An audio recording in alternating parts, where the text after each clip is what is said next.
Tayo po dumako sa ating pag-aaral ng salita ng Panginoon. Well, nakakagulat na 2 buwan na lamang o kulang 2 buwan na lamang ay 2026 na ang isusulat natin sa mga dokumento o sa anumang mga nilalagyan natin ng petsa. Ika nga, sa takbuhin ng marathon, we are on the last pace at kinakailangan ng matinding effort. Kumbaga sa basketball, it's clutch time. And kung sa marathon ay mayroong mga water stations na kung mga para magbigay ng tubig doon sa mga tumatakbo upang sila ay ma-hydrate at makapagpatuloy sa pagtakbo at matapos yung kanilang takbuhin. Well, itong 365 days na marathon natin ng 2025 ay magkakaroon tayo ng kaunting water station upang tayo ay mabigyang lakas, ma-rehydrate sa ating mga spiritual, particularly sa atin mga disiplina ng spiritual na pamumuhay. Sinimulan natin last Sunday at bago ko iniisip ko na matapos natin yung Romans chapter 16, almost eksakto bago matapos ang 2025 para next year ay magsisimula tayo ng bagong aklat ng pag-aaral. And nung aking pinag-iisipan, ano yung maganda na atin bigyang pansin sa mga pag-aaral na ito ay ito ang isa ko na naisip na magandang paalala sa atin bilang mga Kristiyano na mapaalalahanan tayo doon sa ating mga basic na disiplinang espiritual, particularly sa salita ng Diyos, sa pananalangin, sa fellowship natin bilang mga mananampalataya at ilang pang mga mahalagang mga bagay. So kailangan natin ang salita ng Diyos. At kung nakaraang Sunday, kung nandito kayo, ay sana naging nanatili sa atin yung katotohanan na hiwalay sa salita ng Diyos ay kung hindi man magiging imposible, ay magiging napakahirap ng paglago ng isang Kristiyano. So kung tayo ay isang mananampalataya, tayo inutusan ng Diyos na lumago tayo sa kaalaman at sa biyaya ng ating Panginoong Kristo, then therefore ay dapat kumbinsido tayo na mahalaga ang salita ng Diyos sa ating mga buhay. Pero ito ang katotohanan, hindi natin ito laging gusto. Meron talagang mga pagkakataon na tayo ay tinatamad. O meron talaga mga pagkakataon na tila baga, sabi nga, puno na ang ating plato at busy na tayo. Pero mga kapatid, ako ay kumbinsido na isa sa mga problema talaga ay hindi yung pagiging busy, kundi isa sa mga problema talaga ay yung kakulangan ng desire. Dahil totoo, gaano man tayo ka-busy ay kapag desire natin ng isang bagay, ay we will make time. Kung ikaw ay talagang player ng ML, kahit busy ka sa maraming project, you will still find a time na maglaro ng isa o dalawa na game. Kung ikaw ay mahilig sa K-drama, na kahit pagod na pagod ka, you will still make time at gagawa ka ng kaparaanan para makapagbigay ng panahon dito. Again, mga kapatid, tingin ko isa sa mga problema talaga ay yung kakulangan ng pagnanasa natin sa salita ng Diyos. And again, give credit to whom credit is due. Ito ang ating pag-aaral ay inspired ng isa sa mga videos na napanood ko by John Piper, pero hindi ito copy-paste. Actually, didagdagan at mas naging iniayos sa konteksto ng atin iglesia at nawa ito ay maging pagpapala sa atin. Reviewin natin yung first 4 points na pag-aralan natin last Sunday and Lord willing matapos natin ngayong umagang ito. Tayo muna ay manalangin. Panginoon Diyos, aming Ama sa langit, maraming salamat po. Tunay na kamangha-mangha na Ikaw, O Diyos, na sa amin ay nahabag. Ikaw, Panginoon, ng banal ay sa amin ay nagmahal. O Diyos, purihin ka sa dakila mong kabutihan. At di mo lamang kami, Panginoon, iniligtas, kundi, O Diyos, ibinigay mo sa amin ang iyong salita na basihan ng aming pananampalataya, pamumuhay at pagsamba. At tulungan mo nawa kami, O Diyos. Ang sabi ng iyong salita, ito'y higit pa sa ginto at mas matamis pa sa pulot. O Panginoon, tulungan mo po kami. Bigyan mo kami ng mga mata na nakikita ang halaga, ang bigat, importansya ng salita mo. O Panginoon, bigyan mo kami ng mga dila na nalalasahan ang tamis ng iyong salita at higit pa sa halaga at higit pa sa tamis ng anumang mga bagay na ino-offer ng sanlibutan ito. O Panginoon, gawin mo ito sa amin. Sa aming sarili, O Diyos, wala kaming magagawa. Turuan, baguhin mo kami. Lord, kung kinakailangan, i-rebuke mo kami sa mga kasalanan. O Diyos, gamitin mo ang iyong salita. Tulungan mo kami. At lahat ng ito, Panginoon, lalo na ang mga wala pa sa pananampalataya kay Kristo, ikaw po nawa ang magligtas. At dalangin namin ito sa ngalan ng aming Panginoong Hesukristo. Amen. Ito ang ating pinaka-mensahe na sinumulan natin last Sunday. We as believers do still struggle daily with our sinful flesh and must go to God for deliverance and sustenance even in our very basic spiritual duties. Tayo bilang mga mananampalataya ay nakikipaglaban pa rin sa mga kasalanang nakatahan sa atin at kinakailangan pa rin nating tumungo at umasa sa biyaya ng Diyos upang tayo iligtas at sustentuhan maging sa ating pinaka-basic na mga spiritual na gawain or pangangailangan. As we have said last Sunday, normal ministry ng salita ng Diyos sa church na ito, sa pulpitong ito, is exposition, word for word, ng bawat talata na ating pinag-aaralan ay binibigyan natin ng pansin. Pero ito hong bagay na ito is more on topical. We will look at certain passages and hopefully ito ay makatulong sa atin bilang mga mananampalataya. As we had said kanina, ang salita ng Diyos ay napakahalaga sa ating spiritual na paglago. Ang sabi mismo ni Jesus sa John 17:17, sanctify them, pakabanalin mo sila sa pamamagitan ng iyong katotohanan. Ang salita mo ay katotohanan. Ang sabi ni Pedro sa 1 Peter chapter 2 verse 2, as newborn babes desire the sincere milk of the word that ye may grow thereby. Parang mga bagong panganak na sanggol, inuutusan tayo ng Diyos to desire God's word. Nasain natin, gustuhin natin ang salita ng Panginoon. Take note, hindi ito nagtatanong, gusto mo ba? No. Sinasabihin tayo na gustuhin natin ang salita ng Panginoon. Now, what must we do when we find ourselves na hindi ganun? Hindi natin gusto. O tinatamad tayo. O mabagal tayo sa gawain na ito. Nagbigay tayo ng 4 na punto na pag-aralan natin yung 4 last Sunday at reviewin natin ng mabilis. Una, we must repent. We must repent. Why? Again, ang sinabi ni Apostol Pedro, desire the sincere milk of the word. Ito'y inuutos sa atin na nasain natin. Kailangan natin gustuhin ang salita ng Panginoon. Now, it doesn't matter kung tayo ay Kristiyano, it doesn't matter if we are a reader or not. Kung tayo ba ay mahilig magbasa o lumaki sa kultura na nagbabasa. Kung ikaw ay kagaya ko, mga kapatid, aaminin ko si Brother Paul, ako ay tamad magbasa. Mas gusto kong manood. Mas preferred kong makinig. Pero tayo'y binigyan ng salita ng Diyos na nakasulat at tayo'y inuutusan to desire God's Word. Hindi ito optional sa atin. Ang deskripsyon ng salita ng Diyos sa awit 19 talatang 10 ay ito. Higit na dapat silang naisin kaysa ginto. Mga kapatid, ang mga tao ay namamatay at nagpapakamatay para magkaroon ng maraming ginto, kayamanan, pera. Pero ang sabi ng salita ng Diyos, higit daw dapat naisin. Dapat mas malalim yung pagnanasa natin sa Biblia, sa salita ng Diyos kaysa sa pera. Isa ho sa mga panalangin ko, lalo na sa mga ama ng tahanan na tunay na maunawaan at makita natin na hindi lamang sa tinapay nabubuhay ang tao. O purihin ng Diyos, maraming mga tatay dito ang masipag. Talaga nag-overtime, napupuyat para itaguyod ang pamilya, napapagod, purihin ng Diyos, that's good. Pero mga ama ng tahanan, hindi lamang sa tinapay nabubuhay ang tao, kundi sa bawat salita na lumalabas sa bibig ng Diyos.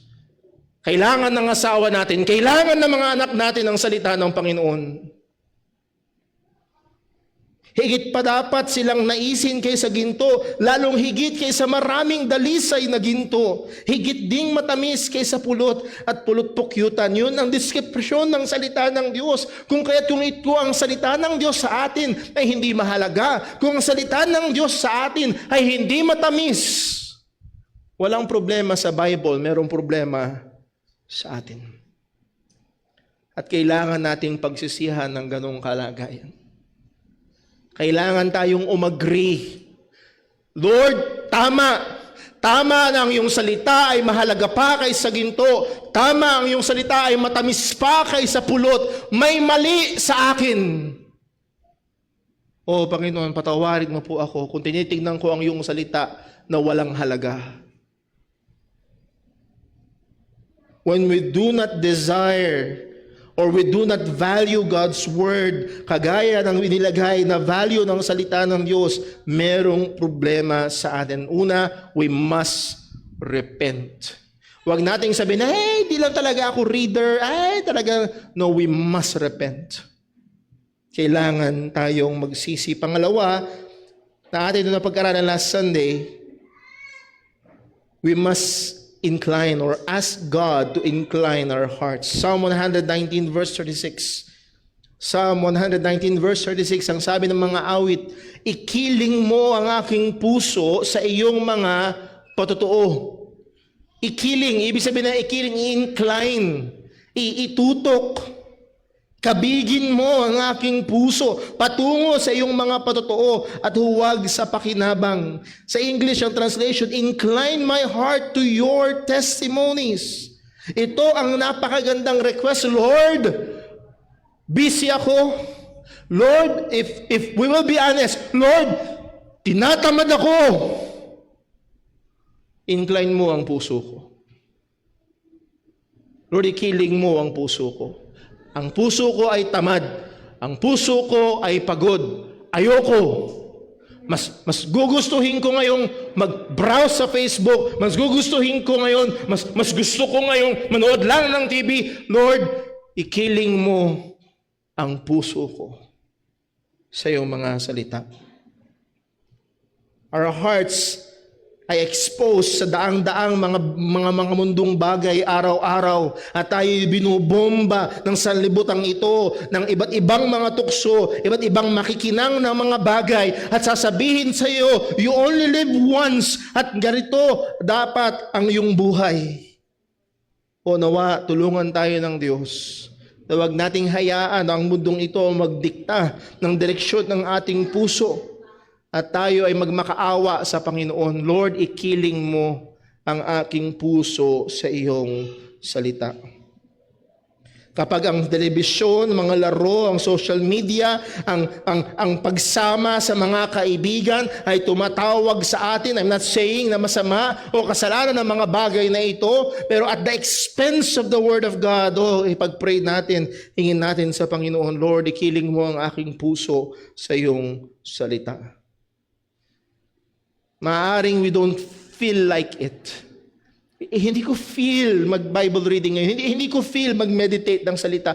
That's when we really need to pray. Lord, ikiling mo ang aking puso sa iyong mga patotoo. We must ask God na tulungan tayo sa bagay na ito. Pang-apat o pangatlo na pag-aralan natin last Sunday, isa pa ulit panalangin, open my eyes. Open my eyes. Psalm 119 verse 18, ang sabi, buksan mo ang aking mga mata upang makita ko ang kahanga-hangang bagay sa kautusan mo. Buksan mo ang aking mga mata, open my eyes that I may see or behold wondrous things out of thy law. Mga kapatid, tayo bilang mga mananampalataya ay yes, nakatahan pa rin tayo sa katawang ito at kinakailangan at nakaasa tayo sa gawa ng Diyos sa pamamagitan ng banal na Espiritu na magbigay liwanag sa atin, maging sa ating pagbabasa at pag-aaral ng salita ng Panginoon. Dahil hiwalay sa pagkilos ng Diyos, hiwalay sa pagbibigay liwanag ng Panginoon, hiwalay sa pagbubukas ng Diyos ng ating mga mata, ang bawat naririnig natin ay pawang mga tunog lamang na umaalingaw-ngaw na walang pakinabang. Hindi natin nakikita yung bigat. Hindi natin nakikita yung halaga. Hindi natin nauunawaan yung implikasyon ng mga katotohanan ng salita ng Diyos. Kaya kinakailangan natin tunay na ipanalangin sa Panginoon, Lord, buksan mo ang aming mga mata. Buksan mo ang aming mga mata upang makita. Buksan mo ang aming mga mata upang aming malaman. Buksan mo ang aming mga mata upang maunawaan namin ang sinasabi mo sa iyong salita. O mga kapatid, hindi ang kailangan para maunawaan ng salita ng Diyos ay hindi lamang marunong ka magbasa at meron kang tamang comprehension. Mga kapatid, ang isang abogado ay pwedeng basahin ng salita ng Diyos. And guess what? Mauunawaan niya yung grammar. Masusundan niya yung storya. Maaaring magets niya yung mga detalye. Pero kung hindi bubuksan ng Diyos ang kanyang mata, pagkatapos siyang marinig ng yun, so what? Namatay siya, nabuhay siyang muli, ano ngayon? Kinakailangan natin ang biyaya ng Diyos na buksan niya ang ating mga mata. Yes, hindi natin iniaalis, kagaya ng sinabi na pinoint out natin last Sunday, yung pangangailangan, yung ating obligasyon na buksan ang salita ng Diyos. Pray ka ng pray, Lord, open my eyes, pero close naman ang Bible mo. Kung bubuksan natin, nandun yung obligasyon natin na buksan natin ang salita ng Diyos, nandun yung obligasyon natin na basahin natin, pag-aralan natin, pagbulayan natin ang salita ng Panginoon. Meron tayong obligasyon, as Paul told Timothy, to rightly handle God's Word. Pero pagkatapos ng lahat ng iyon, at sa kabila ng lahat ng iyon, kailangan pa rin natin ang tulong ng Diyos na buksan ang ating mga mata. Kagaya ng sinabi ni Apostol Pablo sa mga taga-Efeso, Ephesians chapter 1 verse 17, inihiling ko sa Diyos ang dakilang Ama ng ating Panginoong Hesukristo na bigyan niya kayo ng ng karunungan at pangunawa mula sa banal na Espiritu para lalo nyo pa siyang makilala. Yes, again, maaaring first honor ka sa school, matindi ang reading comprehension mo, and you can read the Bible, pero hindi mo makilala ang Diyos at si Kristo.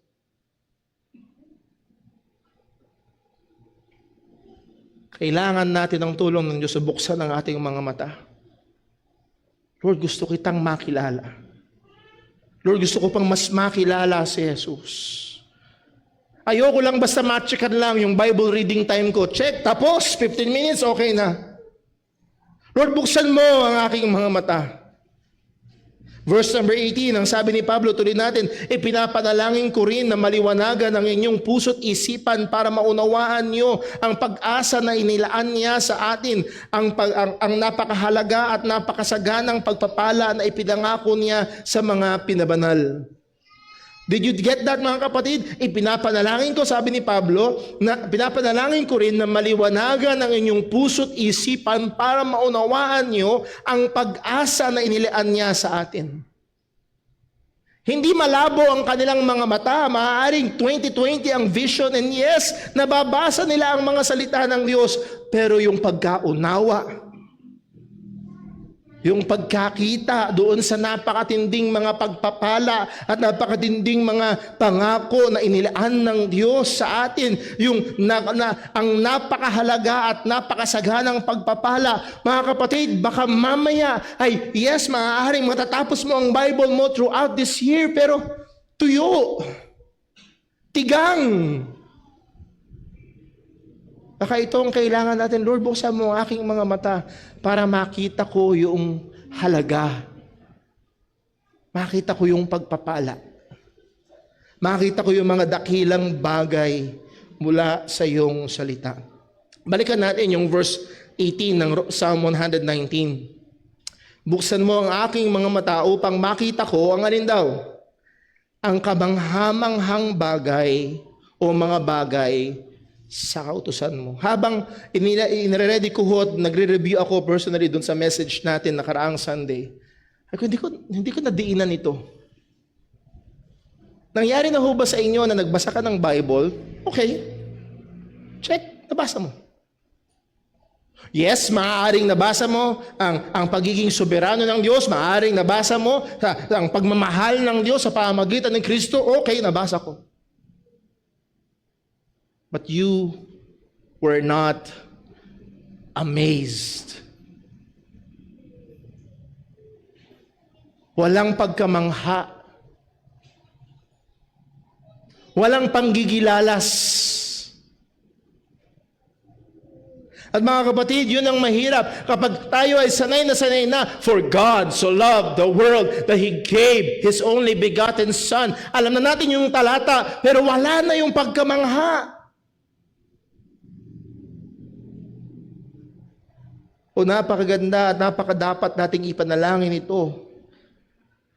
Sapagkat hiwalay sa mabiyayang pagkilos ng Diyos na buksan ang ating mga mata, na magkaroon tayo ng tamang pagkaunawa, na bigyan na tayo ng liwanag, ay mawawala yung pagkamangha natin sa mga katotohanan ng Panginoon. To be awestruck sa mga truths.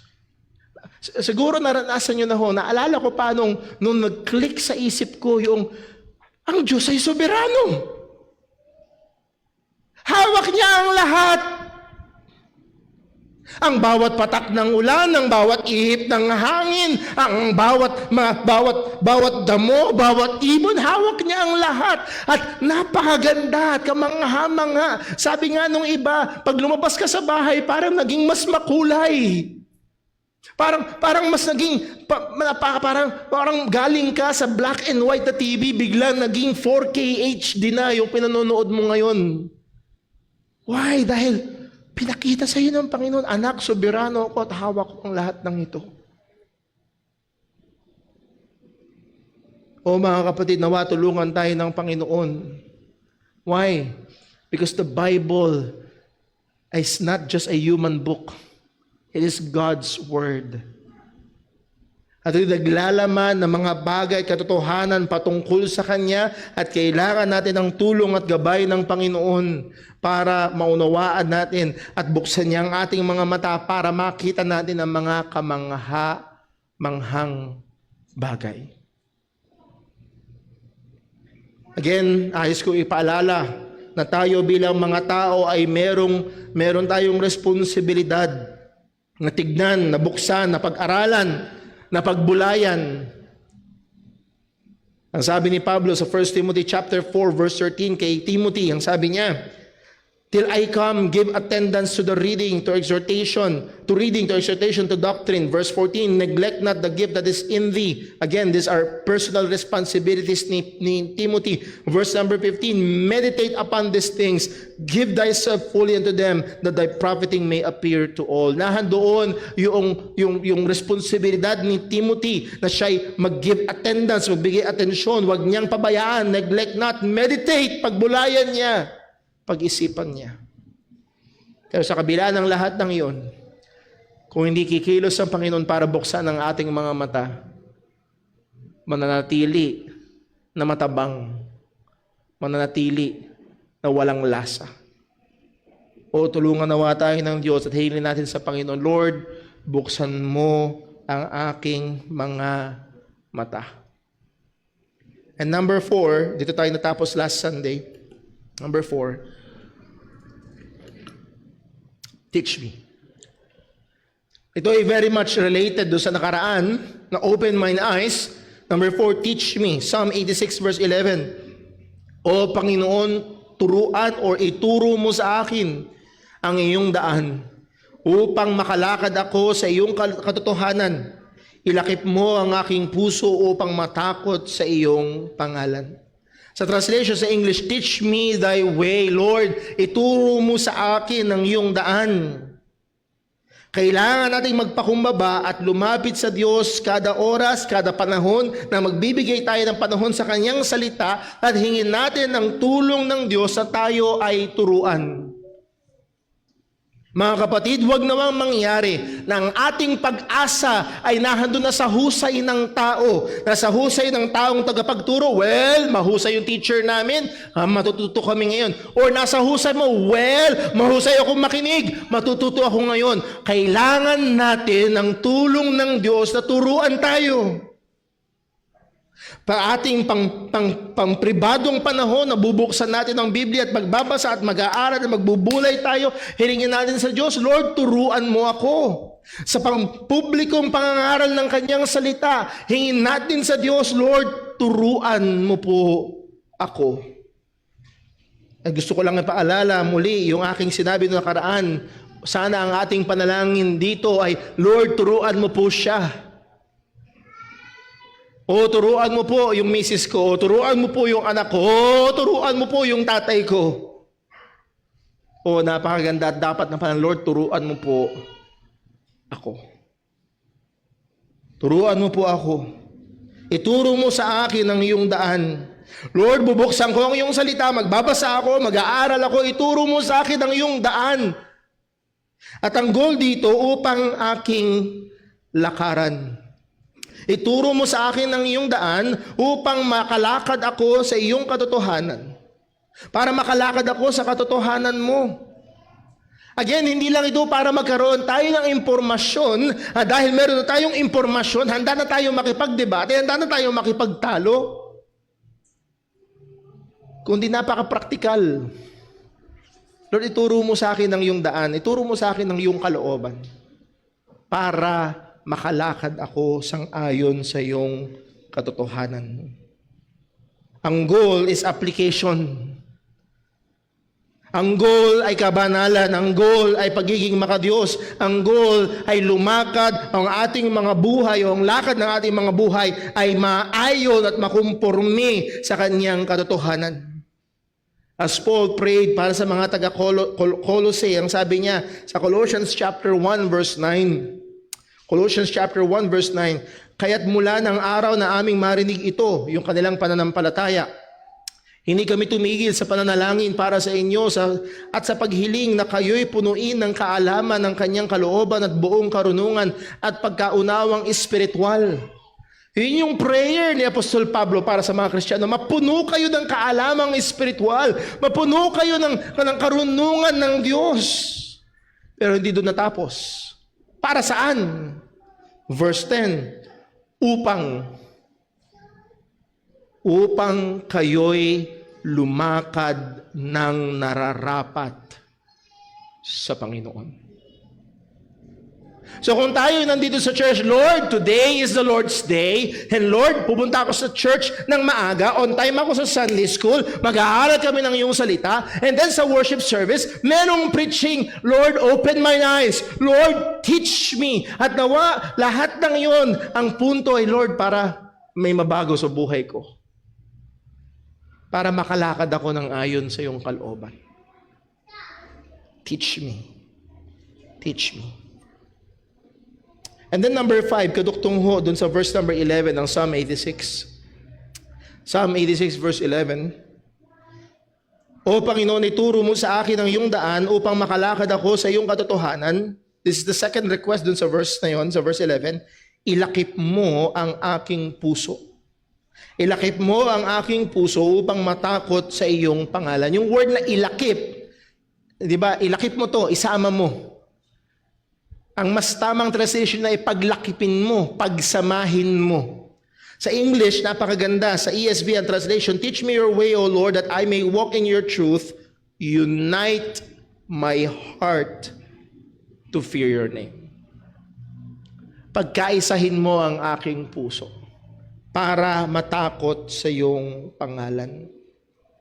Mga kapatid, maraming mga pagkakataon, I believe, na pag binuksan natin ang salita ng Diyos at nagbasa tayo at nagbulay tayo, and we will encounter verses ng mga katotohanan sa salita ng Panginoon. And yes, sa biyaya ng Diyos, He will give us realizations and He will give us enlightenment sa Kanyang katotohanan, sa Kanyang kalooban. Pero may mga pagkakataon na hindi united ang ating puso.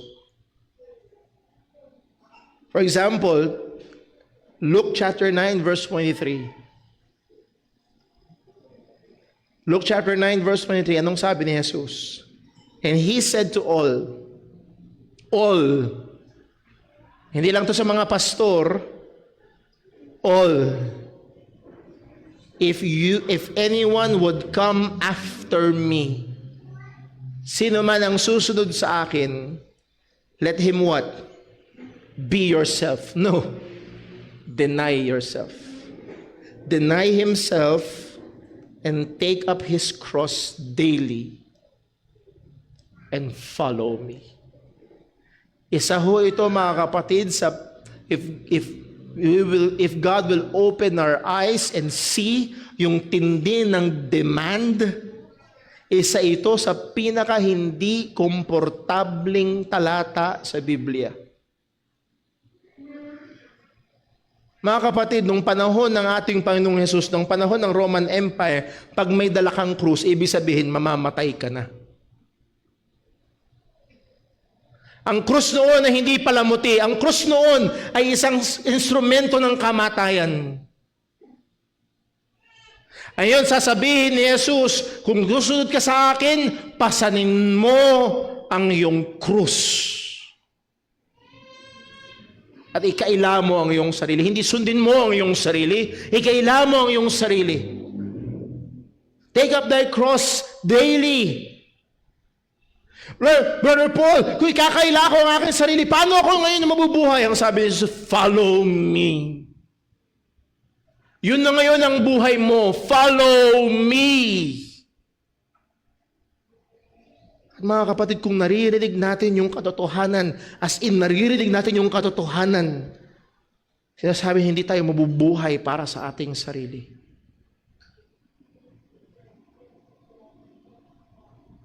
Hindi komportable. At habang pinakikinggan nyo siguro to, Brother Paul, paano na lang? Ito yung pangarap ko, ito yung gusto kong gawin, ito yung mga libangan ko, paano na lang? Again, kaya nga ho, kailangan yung panalangin. Pagkaisahin mo ang aking puso na matakot sa iyo.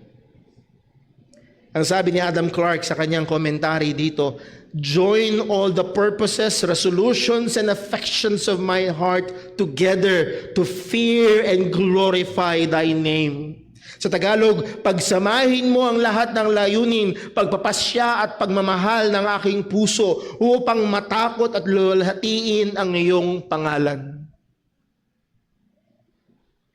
Dahil yes, maraming pagkakataon na dito tayo sa church. Pero yung ating puso, yung ating kaisipan, yung ating affection ay nasa ibang mga bagay. Unite my heart to fear your name. May kasalanang nakatahan pa sa ating katawan. Ang mundong ito, the lust of the flesh, the lust of the eyes, and the pride of life, ay constantly hinahatak tayo sa mga makamundong mga pagdanasa at mga makamundong mga gawain.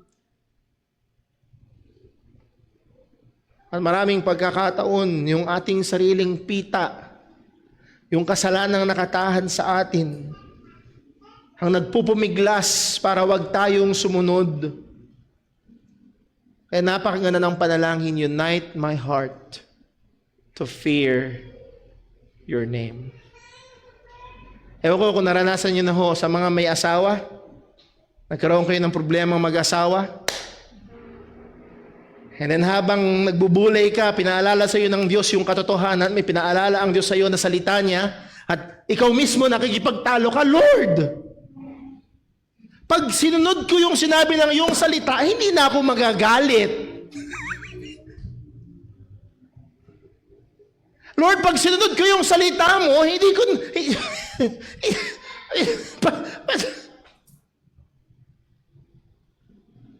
Unite my heart to fear your name. Napakahalaga na ito ay ating ipanalangin. Napakahalaga.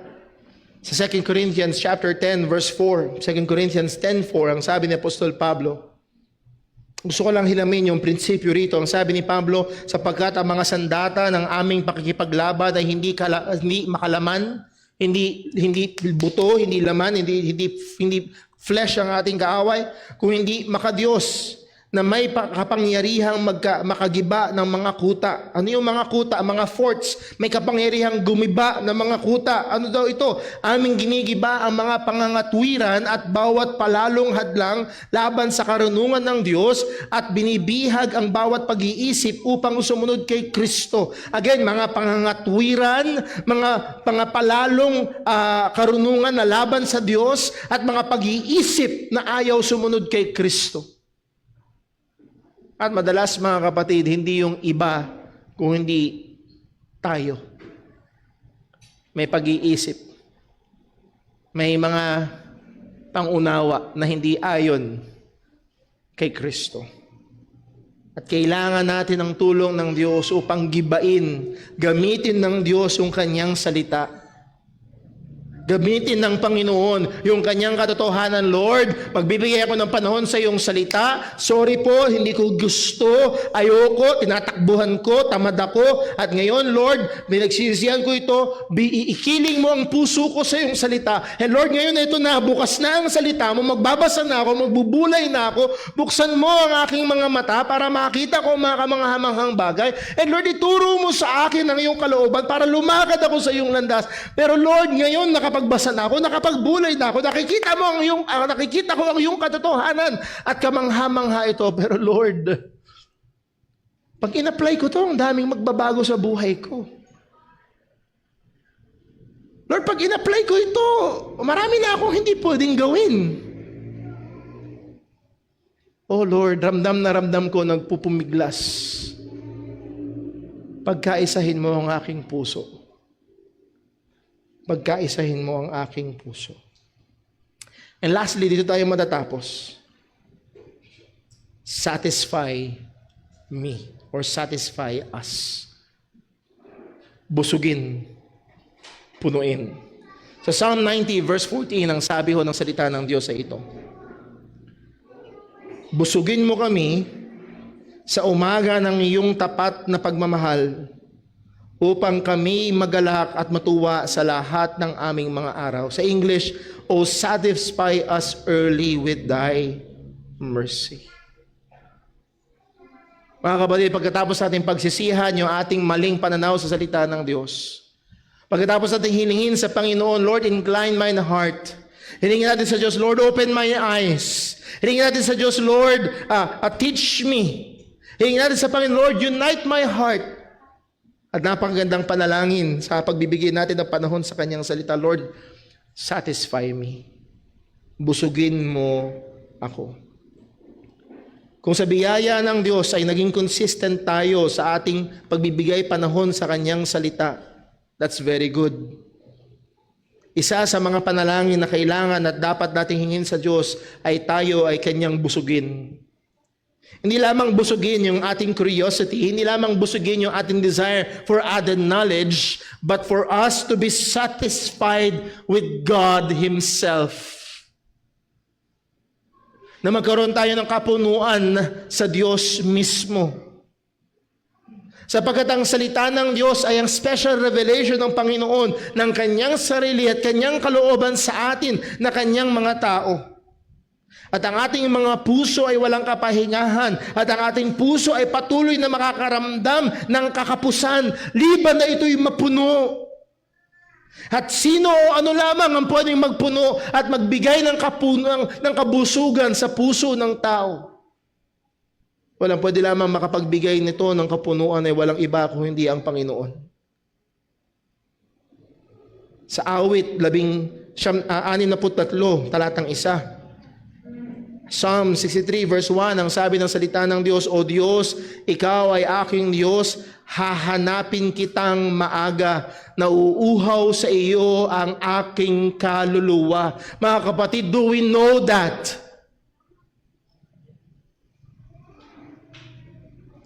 Sino ho dito naranasan ng mauhaw sa tubig? Uhaw? Anong ginawa mo na uhaw ka? Naghanap ka ng tubig. Kung kinakailangan, kahit mahal, depende kung nasaan kang lugar, babayad ka pa. Kasi uhaw ka. At kung ikaw ay uhaw na uhaw, alokin ka man ng iPhone, anong piliin mo? Tubig, iPhone? Ha? As in, 3 araw ka nang hindi umiinom. Alam ko yung iniisip iba sa inyo, iPhone, bebenta ko, bili ko maraming tubig.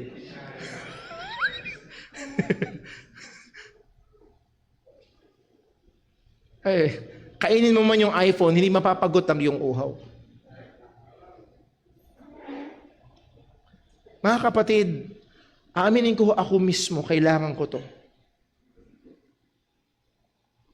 Yung uhaw sa Diyos. Naranasan niyo na ba? Ginagawa, buong araw, sinusubukan mong punuin. Manonood ka, maglalaro ka, kakain ka, pupunta ka doon, titignan mo yun, magagalan yun, lahat na lang na aktibidad. Pero pagkatapos ng yun, kulang pa rin.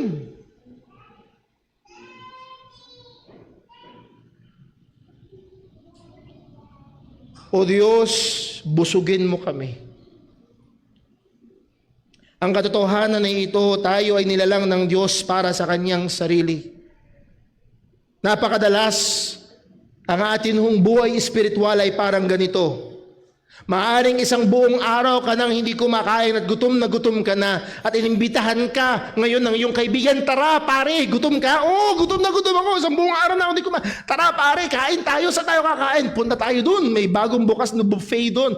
Ha, buffet? Okay, let's go! And then, pupunta ka sa buffet and then kumuha ka ng plato, kumuha ka ng kutsara at kumuha ka ng isang kutsarang kanin, nilagay mo sa plato mo, sinubo mo, and then umalis ka na.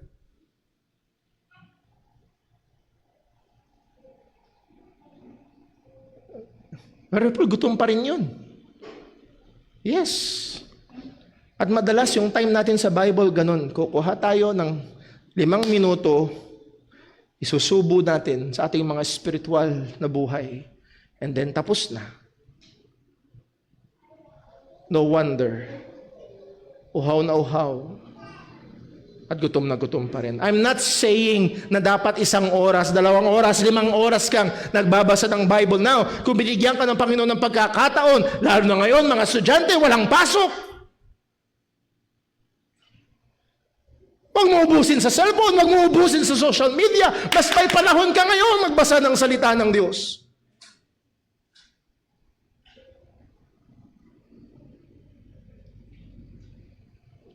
Ang problema ho, madalas ay hindi tayo talaga desperado. Naalala niyo si Jacob sa Genesis chapter 32? Hindi natin pupuntahan. Nung nakipag-wrestling siya sa angel, ang sabi ng angel, pakawalan mo na ako, magbubukang liwayway na. Sabi ni Jacob, hindi kita pakakawalan hanggat hindi mo ako pinagpapala.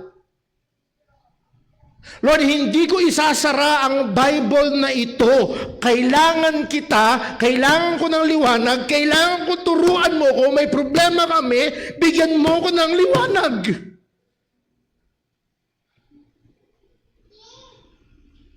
Maglalaan ako ng panahon. Lord, ang mga anak ko ay hindi pa mananampalataya. Lord, ang asawa ko ay patungo sa maling direksyon. Lord, yung mga binan ko. Lord, yung kapitbahay ko. Lord, ang mundo namin. Kailangan ko ng iyong pagkain. Kailangan ko ng spiritual na pagkain. Sabi ng Proverbs chapter 2 verse 3. Proverbs chapter 2 verse 3. Baka sabihin niyo, Brother Paul, napaka-OA mo naman. Sabi ng Proverbs chapter 2 verse 3, kung ikaw ay sumigaw upang makaalam at itaas mo ang iyong tinig upang makaunawa. Kung kagaya ng pilak, ito'y iyong hahanapin at tulad ng nakatagong kayamanan, ito'y sasaliksikin. Kung magkagayoy, ang takot sa Panginoon ay iyong mauunawaan. Nagsusumigaw ka, nag-uumiyak ka, Lord, turuan mo ako.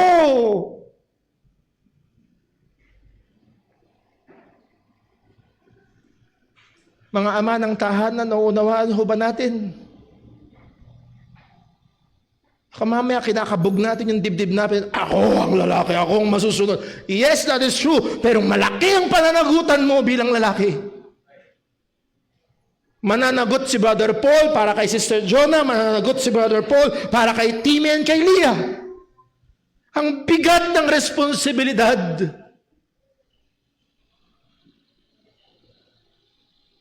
Tapos hindi tayo magbibigay ng panahon sa salita ng Panginoon.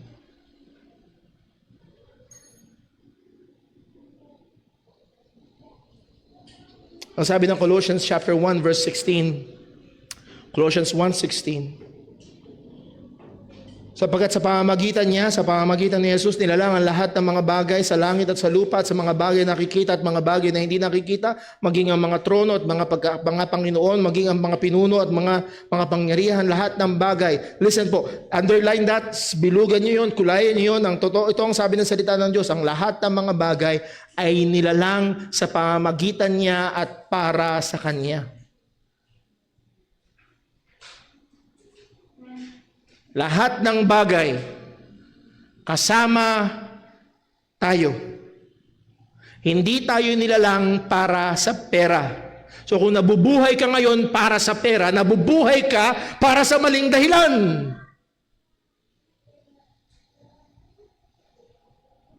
Hindi tayo nilalang para sumikat. Hindi tayo nilalang para palakpakan. Hindi tayo nilalang para lang mag-enjoy. Nilalang tayo sa pamamagitan niya at para sa Kanya. And guess what? Siya rin ang magbibigay sa atin ng kapunuan ng kagalakan. In your presence, there is what? Fullness of joy. Kaya hindi natin dapat unahin ang kagalakan. Unahin natin ang Panginoon at sa Kanya masusumpungan ng kapunuan ng kagalakan. Sapagkat nilalang tayo para sa Kanya. Now, particularly gusto kong tawagin ang pansin ng mga magulang.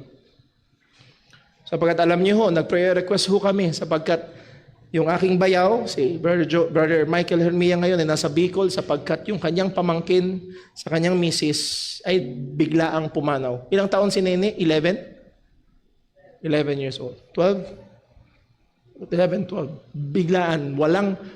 Biglang nagluto pa daw ng tanghali. Nagluto pa ng tanghalian, then pagkatapos patay yung bata. At napag-usapan namin yun nung aking hipag, Sister Claire, bago siya nanganak. Nung birthday ni Kuya Jojo. Sabi niya, paano yun, Brother Paul? Hindi Kristiyano yung mga magulang. Sabi ko, well, anong pwede ko isagot? Yung sabi lang ng Biblia. Kung yung bata na yun ay nanampalataya kay Kristo, siya'y nasa piling ng Panginoon. Pero kung hindi siya nanampalataya kay Kristo, ang matuwid na Diyos ay hahatol ng matuwid.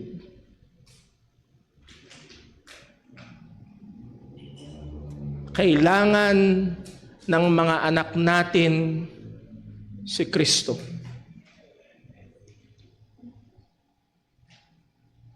Kailan? Sa lalong madaling panahon dahil anumang oras pwedeng dumating ang kamatayan. At kailangan nating buksan sa kanila ang salita ng Diyos. At kung paanong tayo nagmamakaawa sa Lord, buksan mo ang aking mga mata, ay magmakaawa din tayo sa Lord, buksan mo ang mata, ang puso ng batang ito. At sa biyaya mo at sa awa mo, hindi kami karapat-dapat, pero sa awa mo, O Diyos, iligtas mo to. Unawa, tulungan tayo ng Panginoon. Kung meron tayong mababang pananaw sa salita ng Diyos, pagsisihan natin. Kung ang ating puso ay nakalaan sa maraming mga bagay, hingin natin sa Diyos, ikiling niya ang ating puso sa kanyang salita. At sa panahon na nagbibigay tayo ng oras sa salita ng Diyos, hingin natin sa Diyos na buksan niya ang ating mga mata upang makita natin ang mga kamanghamanghang bagay. Hindi lang tayo matuto ng mga impormasyon, kundi mamangha tayo sa Diyos. Hingin natin sa Panginoon na turuan tayo, hindi lang para matuto tayo, kundi lumakad tayo ayon sa kanyang kalooban. Hingin natin sa Diyos na pagkaisahin ang ating puso.